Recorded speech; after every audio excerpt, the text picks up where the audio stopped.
it's okay. But when you find someone like, Canelo or Golovkin, it's a different kettle of fish, I have to lean towards Canelo. You're not going to beat Canelo until somehow over a long period of time Canelo beats himself. During the press conference, Canelo hit out at Terence Crawford, saying that Crawford is not on his level. He voiced contempt for fighters who simply care about living 12 rounds rather than creating a competitive, thrilling battle. According to Canelo, such cautious methods result in an interesting contest that disappoints spectators hoping for a tremendous showing. Brook, who has direct experience in the ring with elite fighters such as Gennady Golovkin and Terence Crawford, gave a stark warning about Crawford's impending battle against Canelo. Brook underlined that this bout is a very different test than Crawford's past meetings. Canelo's style is distinct and fundamentally different from Crawford's previous opponents. In contrast, Crawford is shorter in size and relies mainly on technique and speed. Canelo defines himself by combining power, ring intelligence, and tactical agility. It's a wow fight, It's two supreme athletes fighting against each other, but you've got to sway towards Canelo. Crawford's gonna have to, move up, and I knew when I boxed Golovkin, there's a big difference, especially with someone that, fighting a middleweight, a mediocre world champion's okay. But when you're fighting someone like, Canelo or Golovkin, it's a different kettle of fish, I have to lean towards Canelo, but, Crawford's very, very, very good. You think Crawford's still got the legs? Obviously, he's very much got great IQ in the ring. Brook stated that Canelo's ability to adapt mid-fight and physically impose his will provides a challenging situation for any boxer. Fighting a tough, dynamic boxer like Canelo necessitates a different attitude and approach. Brook voiced his opinion that, given Canelo's favorable bouts, the warning to Crawford was clear. This is not the same type of opponent he has previously faced. He's still got the legs to be maybe outmoving Canelo if he needs to. Well, I don't know, I think when we look back at Mayweather when he beat Canelo, he's a mover. Crawford's not really like Mayweather in that aspect. It's like he's more, he kind of sets his feet and he's cute with how he approaches chucking shots and moving. You know what I mean? I think it's a different fight to Mayweather, and Canelo's obviously a different fighter from when he boxed Mayweather. But like I say, it's one of them what we've got to tune into and watch. Both unbelievable fighters, but I'd have to favour Canelo. Just his size and his experience, and just his ring generalship. He's got confidence. He's big. Lampley, a veteran analyst, is sure that Canelo Alvarez will defeat Terence Crawford. Lampley stated that, while Crawford is an outstanding talent with an impressive record, Canelo boasts a mix of experience, size, and mental toughness that make him a formidable opponent in this fight. Lampley thinks Canelo's experience battling against and defeating top-tier fighters in several weight classes offers him an advantage. His ring IQ and ability to control pace and space within the ring help him to command the fight's rhythm, which Lampley considers important. Furthermore, Lampley suggested that Canelo's defensive skills and counter-punching power could negate Crawford's offensive arsenal. Finally, Lampley's study suggests that Canelo's well-rounded approach may triumph, despite Crawford's evident talent. He's a great defender. He has the most solid punch resistance of anybody in the sport. Nobody's ever knocked him off balance. Nobody's ever really knocked him down. There's only one official knockdown in his career, and it was because he bounced off the ropes when Jose Cotto hit him with a hard shot to the chest. And the referee employed a strict interpretation of the rules and said, oh, the ropes held you up, so that's a knockdown. He's never been put on his back by anybody. He rides horseback every morning. His legs are the strongest in the sport. You're not going to beat Canelo until somehow over a long period of time, Canelo beats himself. If he gets tired of all the discipline he has had to employ to make all the money he's made, if he has enough giant ranches in the Yucatan, if he has enough beautiful horses, if he has had enough unforgettable dinners with Mexican billionaires in Mexico City and Vegas, then maybe. But my guess is he will retire without incurring another loss, because it's important to him to do that. Which implies you like him against Bud Crawford. I do like him against Bud Crawford, but I do think that it's a great fight. Now, I could change my mind when we get closer. Bud Crawford, to me, is a latter-day Sugar Ray Robinson. He has the multiple skills of Sugar Ray Robinson. He can defend or attack. He has a deep inner mean streak that he can employ at any moment in a fight to get what he wants. Before the fight against, help me out here last. Madrimov was his last fight. Spence? Spence. Yes. Before the fight against Errol Spence, there were quite a lot of people in the sport, in boxing media, who were saying, I like Spence to win the fight. I was one of those people who said, no way. Errol Spence doesn't have the depth. Terence Crawford's career shows much about his abilities and accomplishments. Throughout his career, he has displayed great boxing skills, power, and ring versatility, cementing his place among the sport's top. However, the general perception of Crawford's fighting style is paradoxical. While Crawford's technical ability and tactical brilliance are well known within the boxing community, the general public frequently overlooks these qualities in favor of flashier, more aggressive tactics. Crawford tackles fights with studied precision, combining defense, fast counters, and strategic pressure. This systematic approach, while successful, has been critiqued for lacking excitement, as it does not always produce the high-octane action that casual fans expect. This discrepancy indicates that many spectators may not completely understand Crawford's skill set in the ring. Crawford, on the other hand, he has been walking down his fighters, and people don't see that but me. For some reason, when I had that tape, people were screaming cat. And it's like David Evanesia, Errol Spence, Sean Porter, Gamboa, a Mean Machine. Even against Madrimov, the way he won the fight was by fighting. It wasn't Floyd Mayweather sticking. This guy has been too athletically gifted, and I mean explosive, hard punching, and too strong for his ops. When he's in orthodox, he boxes more. When he switch, he becomes a puncher. And now he's coming out southpaw. He ends you. He is not, you gotta watch him fight. He does do athletic things where his hands and his feet work together and he catches you for sure. But what he mostly do is he punishes and he bullies his op, because he walks you down and whips your ass. He's an ass. Boxing commentator Brook takes a different approach, praising Canelo's abilities, but stressing Crawford's superior technical capabilities. Canelo is definitely a top-tier fighter, but Crawford's accuracy, quickness, and ring generalship give him the advantage in this bout. Brook emphasizes Crawford's drive and preparation for the bout, saying that Crawford has regularly shown a high level of attention and readiness while entering the ring. Crawford's cerebral acuity, mixed with his honed skill set, allows him to command fights and outthink opponents, yet Canelo's strength and experience make him a dangerous opponent. Brook believes Crawford's strategic approach and technical proficiency might be decisive, especially if he executes his game plan successfully. This viewpoint emphasizes the potential tactical warfare rather than a basic power contest. This fight with Canelo Alvarez, it was interesting to see the comments from Canelo on how he sort of assessed Bud Crawford's career. I almost feel after the Spence fight that was like an exclamation point on everything he's done, maybe from the critics who never gave him credit. But it almost seems like Canelo was downplaying his achievements. What do you make of that? Is that to build a fight? Because it sells itself. Well, I'm gonna tell you like this. I think Crawford rebutted was everybody always say he hasn't fought nobody, or everybody that he fought was a no name.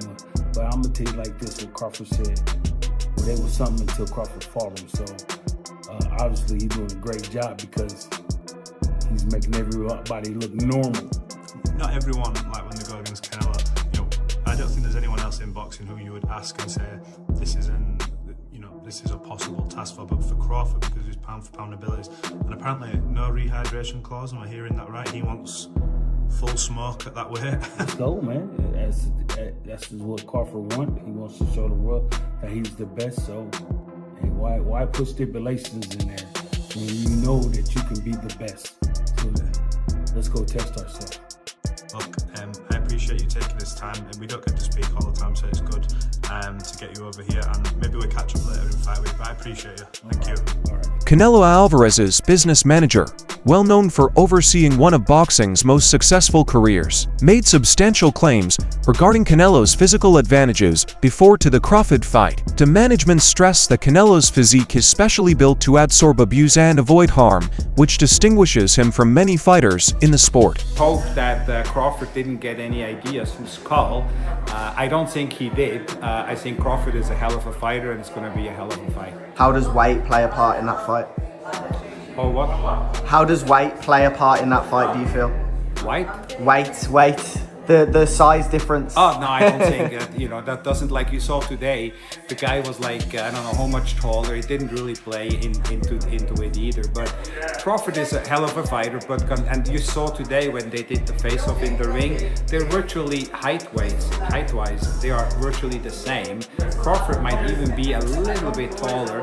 But when you look at Canelo, the way he's built, his legs, his shoulders, his neck, that is why he's never been hurt. And he's never been hurt fighting fighters at a substantially higher weight, substantially bigger than him, and they still couldn't hurt him. Yeah. And then you look at Crawford, who is a smaller guy, is moving up 2 weight classes, tried at 154, barely won, couldn't hurt Madrimov, and now he's going to go against the guy with the best chin in the sport. That's why probably odds maker have Canelo as a favorite. But having said all of that, Crawford is just a hell of a fighter. I was there when he fought, I was ringside when he fought Spence. According to the manager, Canelo's training, muscle structure, and defensive knowledge have helped him avoid major injury even when facing heavyweights. This durability is regarded as a major strength that could be decisive versus Crawford, who is physically smaller and less intimidating. The management also pointed to Crawford's recent performances. This issue is used to imply that Crawford may lack the physicality needed to defeat Canelo's strong physique and resilience. The way he just totally neutralized Spence's strengths was absolutely, it was breathtaking to watch this. So Crawford is a very skilled fighter, very smart fighter, but again, he's never fought anybody like Canelo. You look at Canelo's resume. Canelo fought, now it's 21 former or current world champions. There's only 2 fighters in the history of boxing who have more than that. One of them is Floyd Mayweather with 24, and the other one is Manny Pacquiao with 23.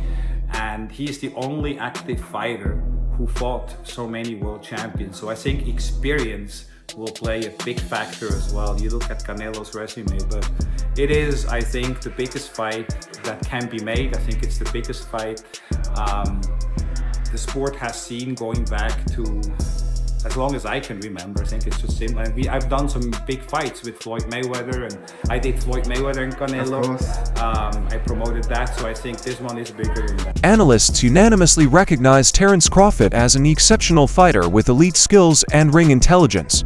However, the upcoming fight presents challenges, particularly because Crawford is moving up in weight to face Canelo, who is widely regarded as one of the best pound-for-pound fighters in boxing history. Experts believe Crawford will rely primarily on his tried-and-true game plan, as making big changes at this point in his career, especially while moving up to a higher weight class, would be hazardous and possibly counterproductive.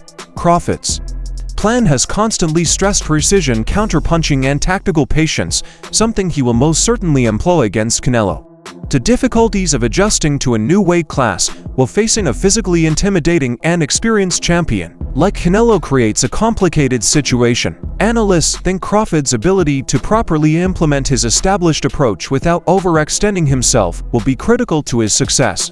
How is Terence Crawford going to beat Canelo Alvarez? We need to talk about it. When we look at the guys who've had success with Canelo, we'll look at Bivol, we'll look at Golovkin, we'll look at Floyd, and we'll look at Lara. Yes, I'll throw Lara in there, why not? I think all these fights are absolutely irrelevant coming into this bout. Some of them are just dated, or some of these guys' style just cannot apply. For example, a guy in Lara. If Crawford wanted to fight how Lara fought Canelo, he would probably gas out in 7 rounds, or if he made it 12, he just wouldn't get that decision. It's that simple. Let's take a guy in Golovkin. Crawford just simply does not have the punching power, nor do I think he has the gas tank at 68. He's not a good enough puncher to try to fight Canelo like Golovkin. He doesn't have the physical traits, even in the chin department. Then you have Floyd Mayweather. While both can have a bit of similarities, the speed, reflexes, technical prowess, IQ, timing, counterpunching, lateral movement, it's just too much from Floyd. I don't think Bud could take much from Floyd's game plan to implement it into his own success in September. And then you have Dimitri. The speed, the technical prowess, the IQ, the length is too much. So essentially, Terence Crawford is going to have to beat Canelo in a way that nobody has ever beaten him or gave him any issues in. I'm going to tell you exactly how Crawford's going to fight. He's going to fight like his damn self. It's too late in his career to change up the game plan. It's too late in his career for him to want to change up the game plan, come into a fight of this magnitude with a style he's never fought before. That will be a recipe for disaster. He's going to be more than likely off the back foot. He's going to be looking for counter shots. And I think there will be a point in this fight where he's simply just trying to survive. I like Crawford. He's an amazing pound-for-pound fighter. A different animal at 168. This is one of the greatest of all time. I see win scenarios for him, but I don't see him being realistic.